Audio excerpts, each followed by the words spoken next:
Nous allons dans ce nouveau tuto nous intéresser aux instructions de contrôle du langage Python. Afin de suivre cette présentation, vous pouvez éventuellement reprendre notre support de cours. Il est situé sur le site cours.fr et nous en étions diapositive 52. Donc, le langage de programmation Python permet bien entendu d'exécuter un certain nombre d'instructions. Parmi ces instructions, citons en premier le if, donc l'instruction conditionnelle qui permet d'évaluer une expression et en fonction qu'elle soit vraie ou fausse, d'exécuter une ou une autre branche de code. Donc nous en avons ici un petit exemple. Nous déclarons une variable a, elle est initialisée à la valeur 5 et en fonction qu'elle soit oui ou non supérieure à 2, on exécutera ce bloc de code ou bien ce bloc de code. Alors notez que les deux points utilisés sur le if et sur le else permettent bien entendu d'introduire le bloc d'instruction à exécuter dans le cas où c'est vrai ou bien dans le cas où c'est faux. Il peut y avoir autant d'instructions dans le bloc if, dans le bloc si, et vous pouvez en avoir autant que vous le souhaitez dans le bloc else, dans le cas sinon. Testons un petit exemple, histoire de vérifier que tout fonctionne correctement.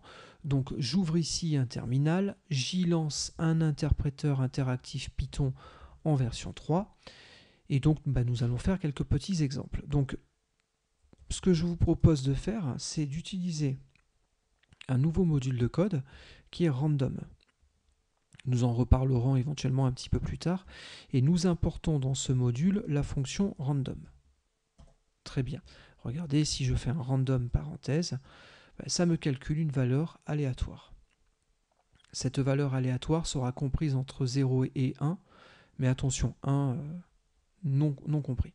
Si je relance une deuxième fois random, vous voyez ici, ça m'affiche donc une autre valeur. Donc du coup, je peux faire un value qui sera égal à une transformation d'une valeur entière. De quoi? D'un random que je multiplie par 10. En faisant ça, nous aurons donc forcément une valeur ici random x 10, donc comprise entre 0 et 10, et nous récupérons la valeur entière.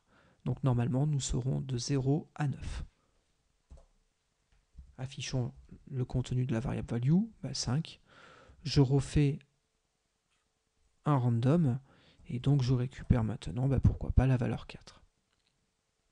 Et puis après, on peut introduire un if, et donc si notre value est inférieur à 5, j'introduis donc le bloc dans le cas où c'est vrai, à partir du caractère de point. Donc maintenant ici, je vais faire un print, petite valeur. Je peux mettre autant d'instructions dans ce bloc que je le souhaite. Bon, je vais faire des choses simples, on va mettre qu'une seule instruction. Else, deux points, donc on introduit le bloc dans le cas où c'est faux, et donc ici, print, grande valeur. Bon, normalement, nous avons la valeur 4, oui, c'est ce que nous avions ici. Donc 4 étant bien entendu inférieur à 5, c'est donc petite value qui s'affiche. Alors notez, pour exécuter le bloc, j'ai dû rajouter une dernière ligne à vide. J'ai fait directement entrer, ce qui a clos le bloc else et donc qui a exécuté mon if. Regardez, je reprends une autre valeur aléatoire. Je garde le suspense, je n'affiche pas sa valeur.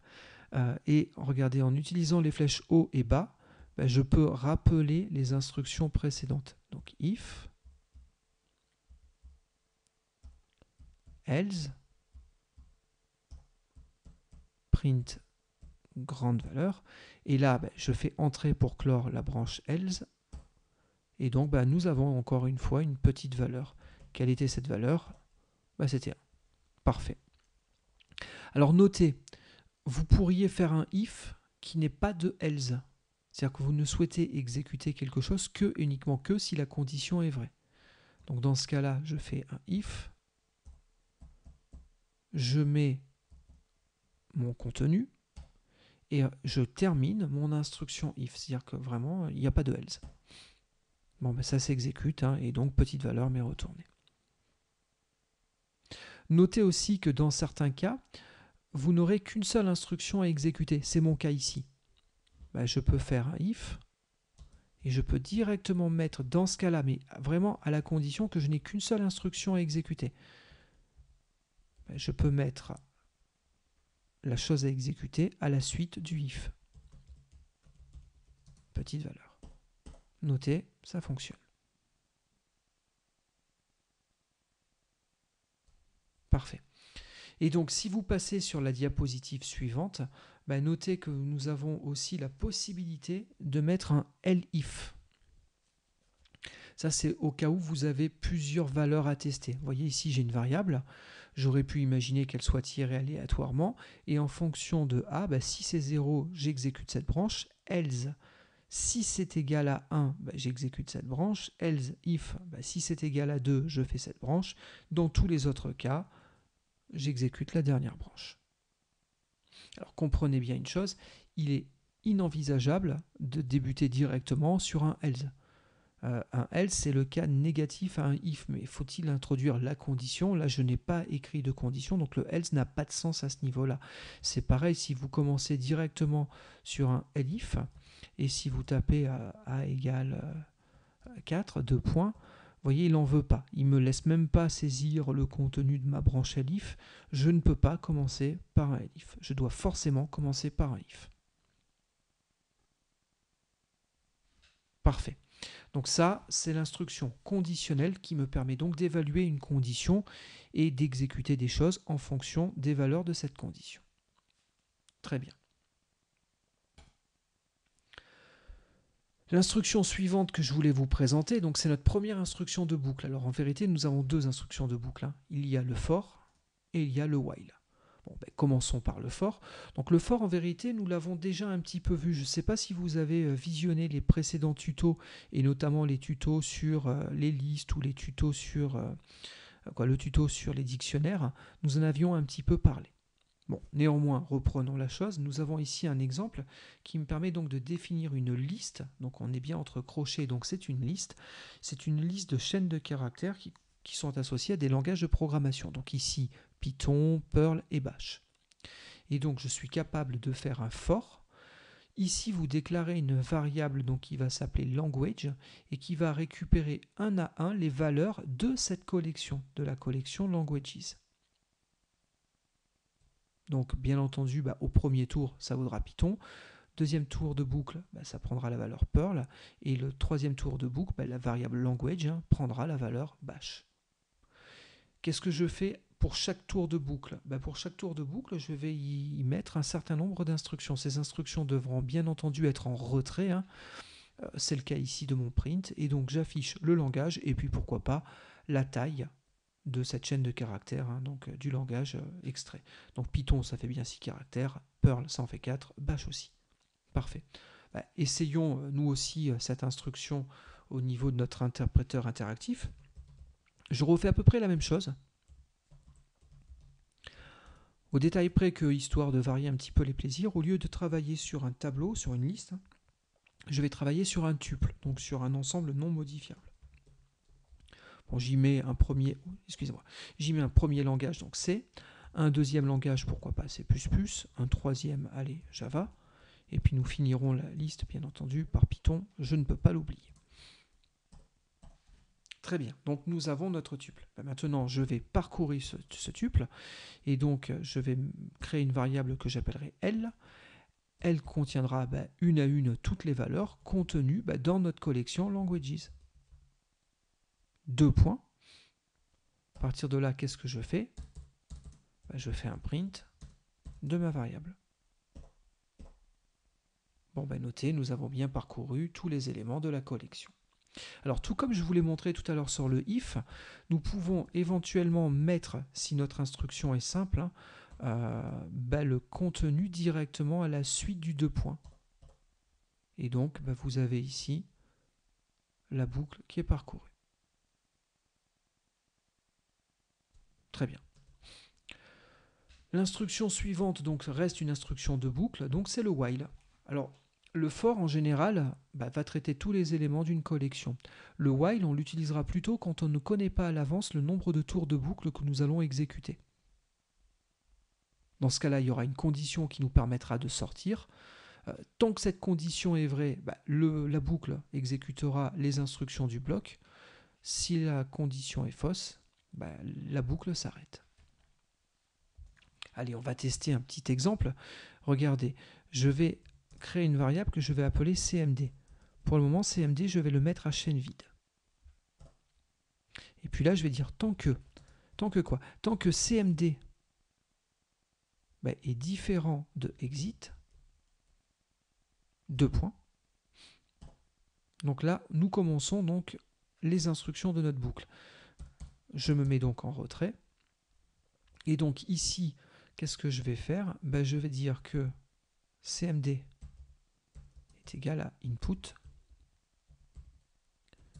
Veuillez saisir une commande. 2 points, parfait. À partir de là, on va simplement afficher notre commande, ça nous suffira pour cet exemple-là. Et là, je vais clore ma boucle. Donc pour clore la boucle, il me suffit de mettre une ligne vide au niveau de mon interpréteur. Et donc à partir de là, elle s'exécute. Donc veuillez saisir une commande. Bon, imaginons, je tape ls. Parfait. Imaginons, je tape ps, il exécute ma commande ps, je tape un kill, il exécute ma commande kill. À partir de maintenant, je tape exit. La boucle s'arrête. Je peux relancer une deuxième fois ma boucle. Toujours pareil, avec les flèches vers le haut, je retrouve mes commandes précédentes. Voilà. Et là, qu'est-ce que je fais? Je tape exit directement. Je sors de suite de mon programme. Donc vous voyez, dans cet exemple, on ne savait pas trop combien de temps nous allions tourner. Dans mon premier exemple, nous avons fait 4 saisies. Dans le deuxième exemple, j'en ai fait qu'une seule. Ne sachant pas trop à l'avance le nombre de tours de boucle, j'ai préféré utiliser un while. Parfait.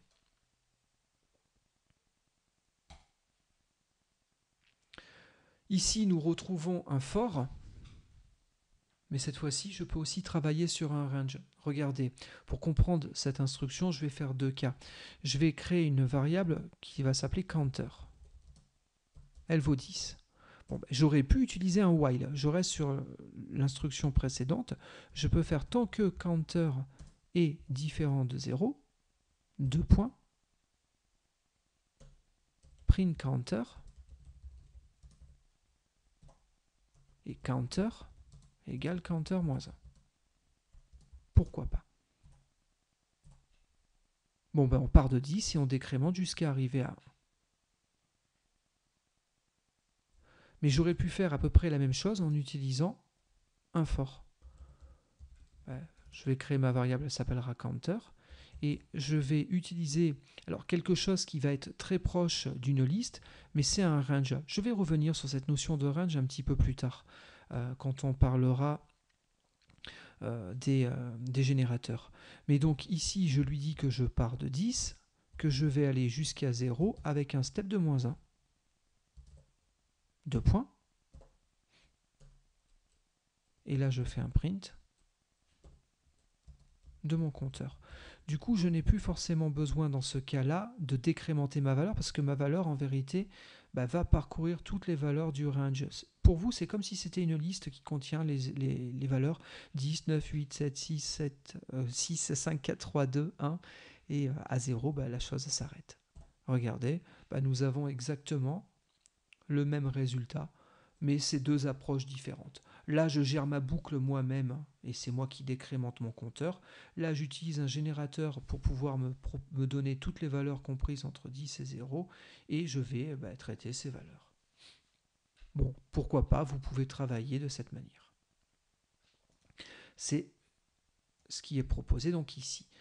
Néanmoins, notez, donc nous pouvons avoir un cas particulier qui nous permettent, pourquoi pas, d'exécuter l'instruction break. Alors l'instruction break, elle marche aussi bien sur les for ou sur les while. Elle permet de définitivement arrêter une commande. Regardez, je reprends l'exemple de tout à l'heure. Tout à l'heure, nous avions proposé de faire une saisie de cette manière-là, et donc de faire la saisie à ce niveau. Regardez, je vais je vais utiliser une autre approche. Je vais faire un while true. Donc là, on part sur une boucle a priori qui est infinie. True étant toujours vrai, bon, c'est une boucle infinie. Qu'est-ce que je vais faire ici? Je vais rappeler mon instruction de tout à l'heure qui me permet donc de saisir une commande. Elle est définie dans elle est stockée dans une variable qui s'appelle cmd. Parfait. À partir de là, si cmd est égal à exit, dans ce cas-là, je break. Le break arrêtant la boucle, j'ai pas besoin de mettre de else. J'aurais pu mettre un else si je l'avais souhaité, mais du coup il est complètement inutile. Le break aurait vraiment stoppé la boucle. Donc si j'exécute l'instruction sur laquelle je suis, c'est que forcément j'étais différent de exit. Si je suis différent de exit, je print ma commande. Donc c'est une autre approche par rapport à ce qu'on avait fait tout à l'heure, mais ça revient au même. Dans tous les cas, ça va me permettre donc de faire des saisies de commandes ls, ps, exit. Sauf que je suis parti sur l'idée d'une boucle infinie et j'ai stoppé ma boucle infinie par le biais du break. Pourquoi pas? Donc ici, si on reprend l'exemple qui est là, je vais de 0 à 10. Du coup, le break m'arrête à la valeur 5. Et donc, il n'y a pas de print et il n'y a pas de tour de boucle supplémentaire. Alors, notez qu'il existe une autre instruction, c'est le continue. Le continue, il ressemble un petit peu au break, mais il est moins violent. Le break arrête la boucle. On la termine. Le continue dit on arrête le tour de boucle en cours, mais on part au tour suivant. Donc ici, je suis en train de ponter, de couper l'affichage ici de n si n est égal à 5. Mais dans tous les cas, il continue la boucle, contrairement au break. Le continue continue au tour suivant. Donc du coup, j'ai 0, 1, 2, 3, 4. Et puis après, 6, 7, 8, 9. Parfait. Oui, le range, ça c'est la valeur d'arrêt, mais elle n'est pas considérée dans le range de valeur. Donc on va de 0 à 10 non compris, donc de 0 à 9. Et via le if qui est ici, on court-circuite la valeur 5. Donc on est bien d'accord, on ne peut utiliser le break ou le continue que et uniquement que si on est dans une instruction de boucle, donc un for ou un while. Donc en voici donc quelques exemples. Très bien. Et puis la dernière instruction sur laquelle je voulais discuter, c'est le assert. Le assert vous permet de mettre donc des assertions qui vont être évaluées, c'est-à-dire qu'on va exécuter l'expression qui est là, et en fonction que cette expression calcule une valeur vraie ou non, on déclenchera une exception. Alors si c'est vrai, il n'y a pas d'exception qui sera déclenchée. Si par contre assert renvoie true, une exception est déclenchée. Parfait. Allez, histoire de clore ce tuto avec un exemple un petit peu plus conséquent que l'exemple qui est là, je vous propose de coder un petit jeu. Pour ce faire, on va reprendre donc notre Eclipse. Ce sera plus pratique parce qu'on va avoir un volume de code un petit peu plus conséquent. Et donc, on va rajouter un nouveau module de code. Allez, histoire de s'amuser, on va appeler ce module de code MegaGame. Je vous rappelle, ne mettez pas l'extension .py, c'est le système qui la rajoute automatiquement. Très bien, c'est un module de code vide. Et donc, on remet en première ligne notre shebang, donc /usr/bin/python3. Très bien. Donc le shebang, pour rappel, c'est ce qui est exécuté si vous lancez ce script manuellement au niveau d'un interpréteur, d'un terminal. Dans ce cas-là, il faut lui dire que le script qui est stocké dans ce fichier de texte, c'est du script qui s'exécute avec Python 3. Très bien. Donc du coup, allez, on va commencer par afficher un petit welcome, on va dire. Voilà, welcome to MegaGame en version 1.0. Très bien. C'est parfait. Ensuite, on va partir du principe que nous allons avoir plusieurs parties. Pour chacune des parties, une valeur aléatoire entre 0 et 100 va être tirée et À partir de là, vous allez devoir retrouver cette valeur. C'est un petit jeu classique, hein, vous le connaissez déjà certainement. Et donc vous allez faire des saisies, et en fonction de chacune de vos saisies, on va vous dire si la valeur à trouver est plus grande ou plus petite. Donc du coup, on se doute, hein, il va y avoir deux boucles imbriquées. La première boucle gère les parties, la seconde boucle gère chacune des manches d'une partie en cours.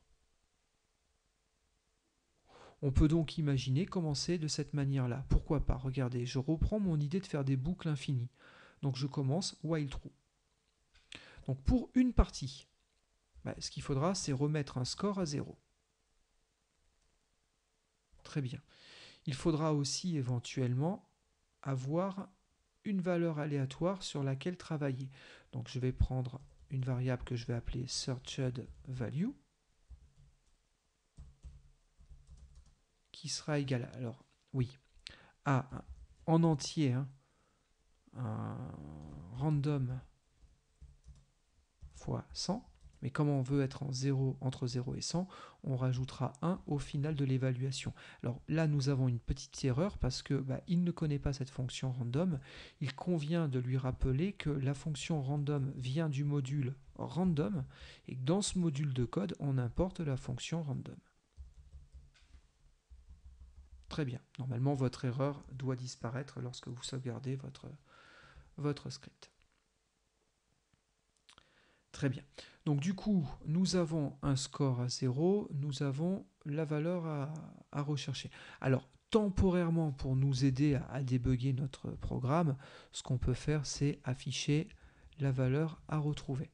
Bien entendu, il faudra supprimer ça à la fin. Et donc, on va afficher notre variable. Parfait. Oui, vous avez vu, hein, là, j'ai pas envie forcément de systématiquement tout retaper. Donc, je tape les premières lettres de la variable, je fais CTRL espace, entrée. Ça me permet de compléter automatiquement le nom. Une fois que donc les valeurs sont réinitialisées, nous allons attaquer notre seconde boucle. Je vais aussi partir sur l'idée que c'est une boucle infinie. À partir de là, on va demander donc à saisir une valeur. Donc, value, c'est égal à int, parce que nous allons chercher à transformer la saisie en un entier.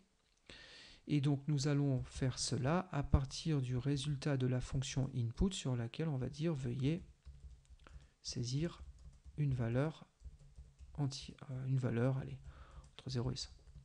Entre 1 et 100. Alors bien entendu, si dans la saisie vous me tapez autre chose qu'une valeur entière, la transformation ici ne pourra pas aboutir et donc vous aurez une erreur qui sera produite. On parlera de comment traiter les erreurs un petit peu plus tard dans l'ensemble des tutoriaux que je vous propose, étant donné que certains concepts un petit peu plus avancés sont requis pour bien comprendre les mécanismes de gestion d'erreurs. Donc pour le moment, on ne traite pas le cas, et donc si vous tapez du texte, une erreur vous sera produite et le programme va s'arrêter là. N'oubliez pas ce point-là. Très bien, donc une fois qu'on a notre valeur, là nous allons devoir faire des tests, donc il va falloir utiliser l'instruction if. Premier cas, la valeur saisie est égale à la valeur recherchée. Bon, si c'est le cas, alors oui, à chaque saisie, on incrémentera notre score de 1. Très bien. Et donc, si la valeur est égale à la valeur recherchée, donc print. Non, je ne vais pas faire le print ici, je réfléchis, mais on fera le print dans quelques instants. Là, je vais simplement faire un break. Donc, ça devrait nous faire sortir de la boucle en cours. Autre cas, elif. Elif quoi? Si la valeur saisie est inférieure à la valeur cherchée. Dans ce cas-là, print, la valeur à trouver est plus grande.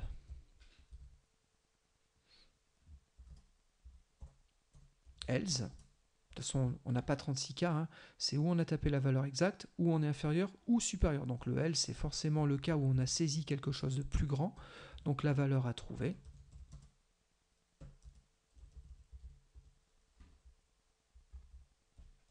allez, on va faire les choses bien, et plus petite. Très bien. Donc là, normalement, nous avons terminé le code à exécuter dans cette boucle. Donc du coup, il convient de mettre la prochaine instruction avec un retrait en moins pour me retrouver à la suite du while. Donc à la suite du while, nous afficherons félicitations. Vous avez trouvé en... Et donc là, nous allons afficher le nombre de coups.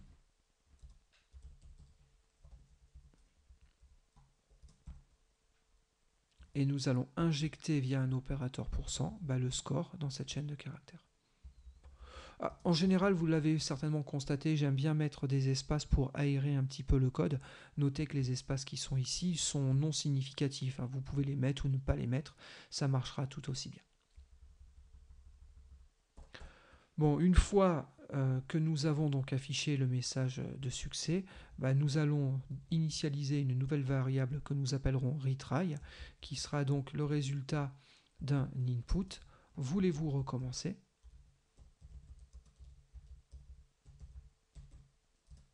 Oui, non.